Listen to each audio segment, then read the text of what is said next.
Beautiful cockatoos. Oh, don't go too close. No, I'm not going to go too close. I don't want to scare them away. Usually only get rainbow lorikeets, but now we've got two big cockatoos. Door's locked, Chanel. Eating at the bird feeder. Very cool. How long have these guys been coming here? Like for a term? One term, which is about 10 weeks. Yeah. Okay, maybe you need to make a bigger bird feeder.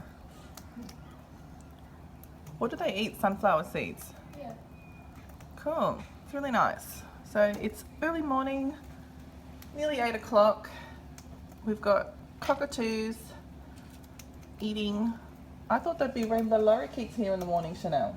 Yeah, sometimes like cockatoos like come. What, did these guys scare them away? Yeah. They just well they don't scare them, they just come and then the lorikeets just I thought the rainbow lorikeets come first and then these guys scare them away. Oh no. These guys usually come like this early. Okay, cool. Beautiful cockatoos. I'm assuming that these guys are a couple or a pair. Yeah, definitely. I'll go get your toast.